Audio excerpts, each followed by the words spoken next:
vëllezër besimtar. Ashtu qysh edhe jeta jon shkon, edhe musafiri i Zotit Ramazani ka fillu mu përgatit për të na dhënë lam të mirë. Pra jemi në netët e funit Ramazanit, në ato netët më të mira të Ramazanit, për cilat pejgamberi jon Muhamedi a.s. kur hinte dhe net shi funit e Ramazanit, i shtrëngon të rrobat e tij, e gjallëron të natën e tij dhe zgjon të angazhumi familjen e tij për ta adhuruar Zotin. A thua pse bënte këtë pejgamberi a.s. në kërkim të një nate që është nata më e vlefshme e vitit, nata më e vlefshme e Ramazanit, nata në cilën ka filluar me zbrit Kur'ani. Aja është nata që ka emrin nata e kadrit apo nata e vlerës dhe shpërblimit. Nata e vlerës, shpërblimit, përcaktimit të Zotit. Vëllezër besimtar. Pejgamberi a.s. i ka kushtuar rëndësi të madhe Ramazanit në përgjithësi e në veçanti në mbylljen e tij. Sepse çdo natë e Ramazanit ka dhurata dhe shpërblime dhe thesar që adhuruesit natën dhe ditën i kërkojnë. Por brenda Ramazanit, brenda një natë të Ramazanit që ka emrin nata e kadrit, është ai thesari shpërblimi i madh. E ai i cili e ka lënë këtë natë me adhurim, ibadet, ati i falen gjunahet. Men qama lejlatul qadr imanan wa ihtisaban, ghufira lahu ma taqaddama min dhanbih. Ai i cili e kalon natën e kadrit me ibadet dhe adhurim, thot pejgamberi jon Muhamedi a.s. i falen gjunahet e kaluna. Pse është quajtur me këtë emër nata e kadrit? Vëllezër besimtar. Pse kjo natë është quajtur nata e kadrit? Fjala kadr në gjuhën e Kuranit ka disa kuptime se cila e shton vlerën e kësaj nate. E para nga to është nata e caktimit.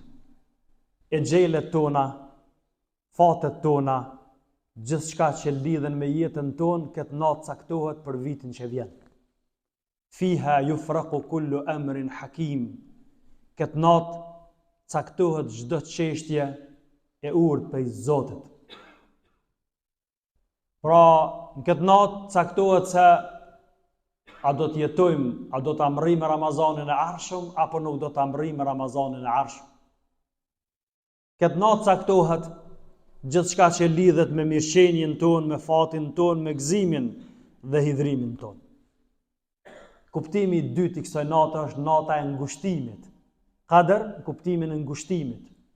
Pse është quajtur me këtë emër dhe pse ka këtë kuptim? Sepse natën e katërt aq shumë zbresin melek prej qiellit, saqë po thuhen nuk ka vend ku njeriu me lshu kamën e tij. Aq shumë do të ketë melek, cilët vinë prej qiellit, vinë prej Zotit, me urdhën e Zotit me vizitu tokën, sikur melekt kanë bajram natën e katërt, e festojnë zbritjen e Kuranit apo e festojnë lidhjen e tokës me qiellin. Kuptimi i tretë, nata e kadrit, nata e vlerës.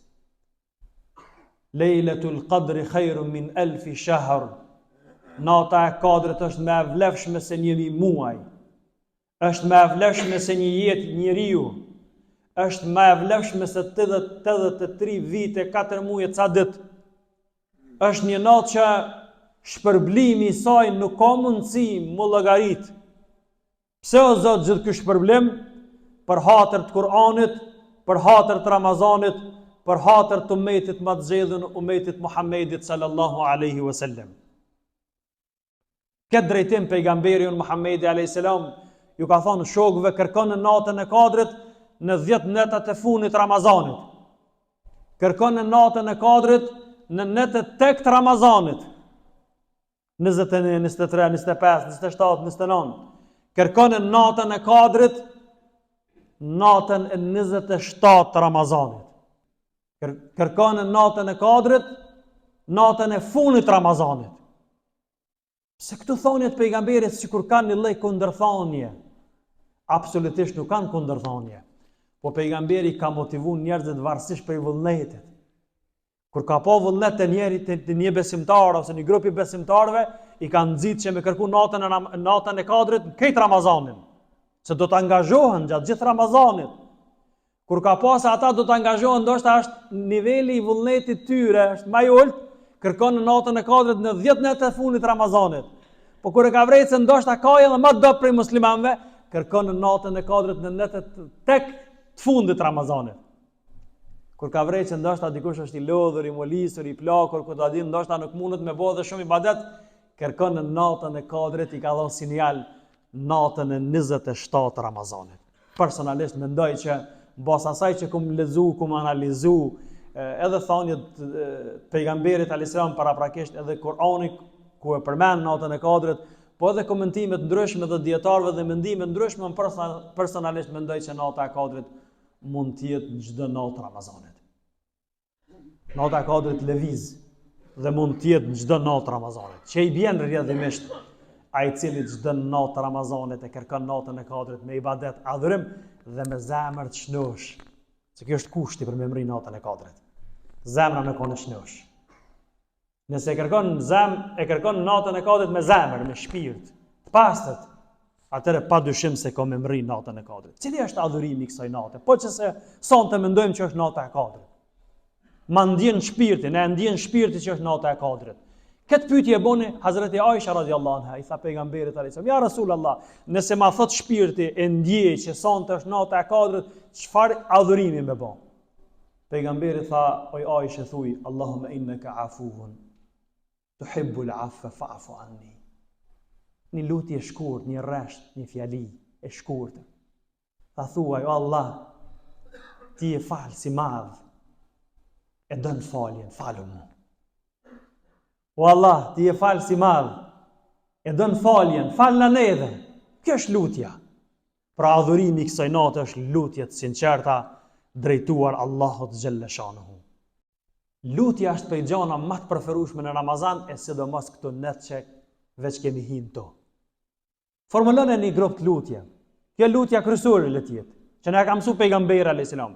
Lutu për veten tënde, për fëmijët tu, për familjarët tu, për bashkëshortën tënde, për prindët tu, për njerëzit tu, për komunitetin tan, për njerëzit përgjithësi në botë. Bëni një varg lutjes dhe këtë lutje, nëse nuk i din përmend si ke memorizu, nuk është kurfar problemi, edhe lexoj. Po lexoj me zemër dhe me shpirt, që Allahu xhalla shanuhu në botë sjell paqe, lumturi dhe harmoni. Cila është lutja më e mirë përveç kësaj lutje? Lutja më e mirë në formë gjenerale të përgjithshme është lutja e Kur'anit, cilën ne e themi në çdo namaz: Rabbana atina fid dunya hasana wa fil akhirati hasana wa qina adhaban nar. O Zot, na jep të mira në këtë botë, na jep të mira në botën tjetër dhe na ruaj prej zjarrit të xhenemit. Kjo është lutja që e kanë thonë pejgambert. Lutja që e kanë thonë njerëz të sinqert, sepse kjo lutje është program i Islamit, që Islami nuk bën ndarje mes dunjas dhe ahiretit. Islami i bashkon të dy botët, sepse njeriu nuk ka ardhur për këtë botë. Njeriu ka ardhur në këtë botë për një mision të caktuar. E misioni i njeriu në këtë botë është me qenë rrugën e Zotit dhe me adhuru Allahun xhalla shanuhu. Lutim Allahun fuqiplot që na mundson me mri natën e Kadrit. Na mundson dhe na bën prej atyre që kur do dalin prej Ramazanit, dalin më të mirë se sa që kanë qenë përpara Ramazanit. Na bën Zoti prej atyre që natën e fundit Ramazanit do t'i thuhet: "O Rabb të mi, shkoni, hini në xhenetet e mia, sepse ju kam mbrojtur dhe ju kam falë prej zjarrit të xhenemit." Allahumma amin.